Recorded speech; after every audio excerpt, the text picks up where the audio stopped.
अस्सलाम वालेकुम, मैं हूं शम्स तबरेज़ कासमी और आप देख रहे हैं मिल्लत टाइम्स। किसानों का प्रोटेस्ट, उनका एहतजाज लगातार जारी है और इस मरतबा ये बात यकीनी हो चुकी है कि अब सरकार को हर हाल में झुकना पड़ेगा। सरकार के लिए इसके अलावा कोई चारा नहीं है कि किसानों की बात को माने, उनके मुतालबात को तस्लीम करे।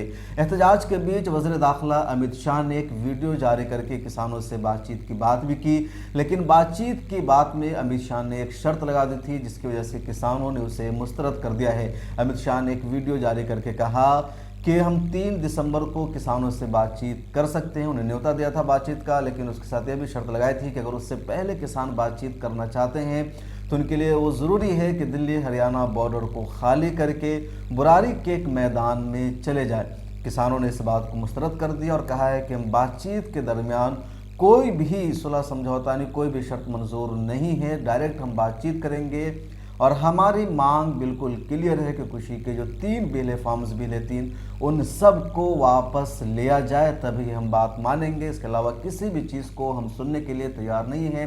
हमारी तरफ से बिल्कुल क्लियर एजेंडा है, इसलिए इसमें वार्ताकार का या बातचीत का कोई सवाल ही पैदा नहीं होता है।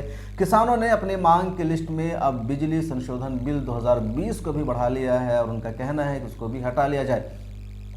हरियाणा से जब किसान चले थे तो उन्हें हरियाणा में ही रोका गया था, लेकिन किसान डट गए थे। वाटर कैनन के सामने, लाठीचार्ज के सामने पुलिस ने बर्बरता की। रात की ठंड रातों में उन पर वाटर कैनन का इस्तेमाल हुआ, लेकिन किसान डटे रहे, उन्होंने लाठियाँ खाई, हटे नहीं। उसके बाद उन्हें दिल्ली बॉर्डर तक आने की इजाज़त मिली। अब दिल्ली बॉर्डर पर उन्हें घेर दिया गया है, उन्हें अंदर आने नहीं दिया जा रहा है। किसान दिल्ली हरियाणा बॉर्डर पर बैठे हुए हैं, अपनी मांग को लेकर अटल है। उनका यही कहना है कि जब तक कृषि के 3 बिलों को वापस नहीं लिया जाएगा हम अपना प्रोटेस्ट जारी रखेंगे।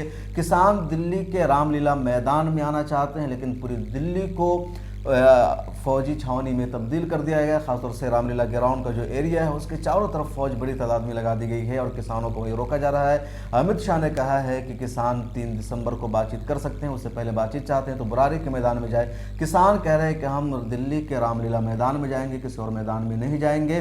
बातचीत का कोई सवाल पैदा नहीं होता। बातचीत साफ है कि आप कृषि कानून को वापस लेने का ऐलान कीजिए, हम अपना प्रोटेस्ट खारिज कर देंगे और सरकारें मानने को तैयार फिलहाल नहीं है। लेकिन सरकार अब तक 2 मरतबा झुक ज़रूर चुकी है। पहली मरतबा अब झुकी जब हर किसानों को हरियाणा से निकलने नहीं दिया जा रहा था। किसानों की साबित कदमी, उनकी हिम्मत और उनके इस्तक़लाल के सामने सरकार को झुकना पड़ा और पुलिस ने उन्हें दिल्ली कूच करने की इजाज़त दी और अब दिल्ली हरियाणा बॉर्डर पर मौजूद है।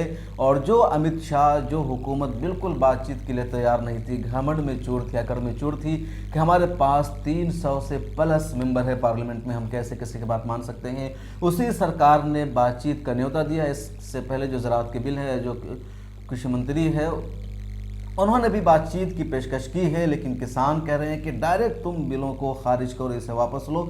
बातचीत की क्या बातचीत है और बातचीत में कोई शर्त नहीं होनी चाहिए। तो किसान ने एक तरीके से सरकार को झुकने पर मजबूर कर दिया है और किसानों का जज्बा, उनकी हिम्मत बाकी रही तो अगले दिनों में इस हुकूमत को बुरी तरीके से किसान के सामने झुकना पड़ेगा, किसानों की शर्तें माननी पड़ेगी।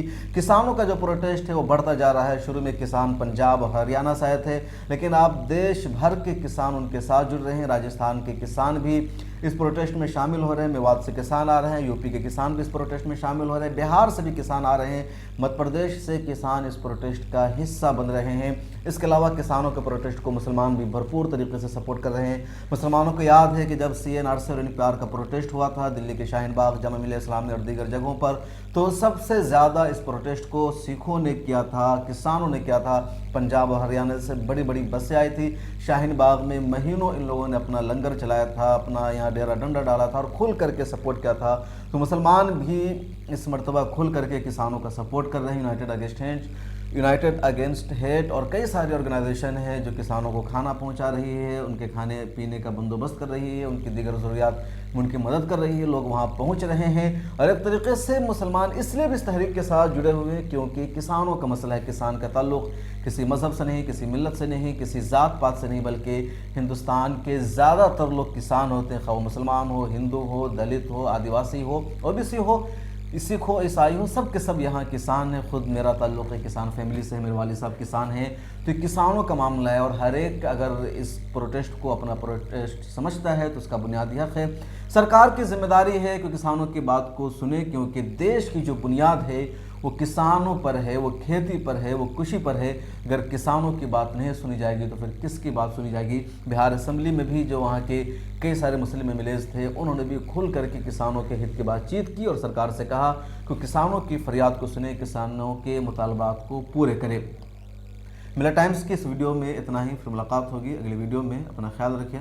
अल्लाह हाफिज़।